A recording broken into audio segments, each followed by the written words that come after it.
Bismillahirrahmanirrahim. Assalamualaikum warahmatullahi wabarakatuh. Hari ini kita dapat bersua muka kembali dalam sesi PDPR sepanjang PKP. Baik anak-anak, cikgu doakan anda semua berada dalam keadaan sihat hendaknya insya-Allah. Okey. Hari ini kita nak sambung pelajaran kita iaitu subjek master pendidikan ibadat darjah 5. Baik, kita tengok dekat sini solat berjemaah. Okey, tajuk kita boleh buka rujukan kitab awak, kitab darjah 5 pada muka surat 57. Okey.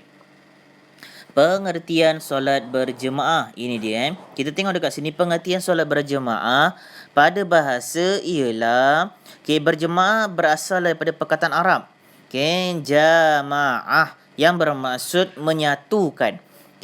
Mengumpulkan ataupun mengkabungkan. Jemaah pula bermaksud kelompok, kumpulan, persatuan ataupun ikatan. Jemaah, itu. Kita tengok dekat sini, apa yang kita dapat faham daripada segi istilah kat sini ialah jemaah ini ialah kebersamaan kita bersatu dalam satu perkara. Kita sama, kalau nampak macam lidi tu diikat jadi satu, itulah satu rumpun dan sebagainya. Dalam solat kita berjemaah bermaksud kita bersama-sama dalam keadaan yang ramai. Baik, pengertian solat berjemaah.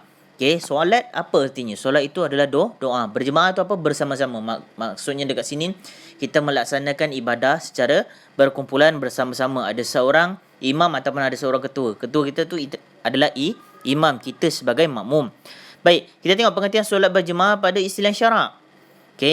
Pergantungan solat makmum kepada solat imam. Solat makmum dan solat imam. Maksudnya apa? Benda yang paling mudah saya nak fahamkan kepada awak semua pada hari ini ialah ada seorang ketua kat depan. Ada seorang nahoda kat depan. Siapa dia? Imam. Imam akan lakukan pergerakan dahulu. Contoh, Allahu Akbar, dia akan takbir.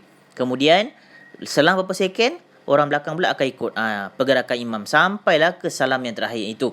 Kita sebagai makmum, apa yang imam buat dalam solat, pergerakan dia kita kena ikut. Kecuali contoh imam tu ada perkara-perkara yang membatalkan solat dia, kita tak payah ikutlah.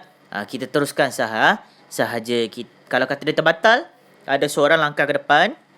Macam yang saya pernah buat demo kat depan kelas tempoh hari. Langkah untuk ganti jadi imam, yang lain akan sambung. Begitu. Tengok pada dalil solat berjemaah. Dan apabila engkau, yakni wahai Muhammad, berada dalam kalangan mereka semasa perang, lalu engkau mendirikan solat dengan menjadi imam mereka, mereka hendaklah sekelompok daripada mereka berdiri mengerjakan solat bersama-samamu. Nampak? Dalam perang pun ada kaedah kita nak solat berjemaah.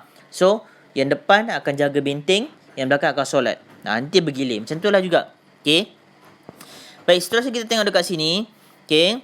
Seterusnya sabda Rasulullah SAW. Solat secara berjemaah itu lebih baik daripada solat bersendirian sebanyak 27 darjat. Nampak? Apabila kita bersemayang secara ikut imam dekat masjid, kat surau, kita dapat 27 darjat. Berbeza dengan kita semayang sendiri kat rumah. Tapi mungkin agaknya tempat awak tu jauh ataupun PKP dan sebagainya ni tak dapat nak pergi masjid. Awak boleh semayang dekat rumah dengan siapa? Mak dan ayah ataupun keluarga awak. Masih lagi berjemaah. Itu pun bagus juga. Yang lebih afdalnya dapat pergi masjid, dapat pergi surau. Seandainya kalau memang agaknya memang langsung tak dapat nak pergi ke masjid, surau, awak pun duduk seorang-seorang, yang penting kena laksanakan solat. Okey, setakat ni jelas kepentingan solat kita. Apa dia? Kita kena berjemaah sebab apa? Dapat 27 darjat. Lebih baik daripada semayang seorang-seorang. Kenapa? Awak tengok dekat sini. Tadi saya ada sebut di awal kita punya sesi pembelajaran kita. Saya ada menyatakan bahawasanya pernah nampak tak satu batang lidi tu diikat jadi satu kumpul yang banyak. Yang banyak-banyak lidi tadi tu apabila diikat jadi satu kumpul yang banyak, cuba try kita patahkan. Susah bukan? So istilahnya dekat sini, apabila kita bersatu kita nampak lebih kukuh. Begitulah solat. Apabila kita bersatu, kukuh. Dulu saya pernah buat satu program. Okay. Ceritanya begini. Mana-manalah awak pun biasa pernah dengar. Okay. Orang-orang kafir Palestin yang menyerang Palestin, Israel ataupun orang-orang kafir lah. Secara umumnya orang kafir begini. Pernah menyatakan bahawasanya mereka amat takut melihat orang Islam berjemaah. Kalau kita tengok isu sekarang ni dekat Palestin, kena serang dengan tentera-tentera yang cuba merampas Palestin, Gaza, Zionis dan sebagainya tu. Kenapa? Dia serang masjid. Sebab apa? Dia tak nak tengok umat Islam pergi ke masjid. Tak nak tengok orang Islam bersemayang dan sebagainya. Kenapa? Sebab apabila mereka nampak orang Islam bersatu dalam keadaan begitu, nampak tak gerunnya? Kuatnya kita kat situ. Bahkan juga, apabila pernah ada satu kenyataan ditimbulkan dekat sini, apabila mereka menampakkan nampaklah umat Islam ini bersemayang solat subuh secara berjemaah seperti ramainya semayang Jumaat tu. Banyak betul-betul semayang subuh macam semayang Jumaat. Kita semayang Jumaat penuh kan. So mereka dah isytiharkan diri mereka kalah lah. Dia tak boleh nak lawan Islam. Sebab apa? Islam dah sangat-sangat kuat. Kenapa dia cakap semayang subuh? Tak semayang lain. Sebab apa? Semayang subuh biasanya kadang-kadang orang lambat, kadang-kadang orang terlepas, terlajak dan sebagainya. So jadi kita kena perbaiki di situlah. Okay, baik.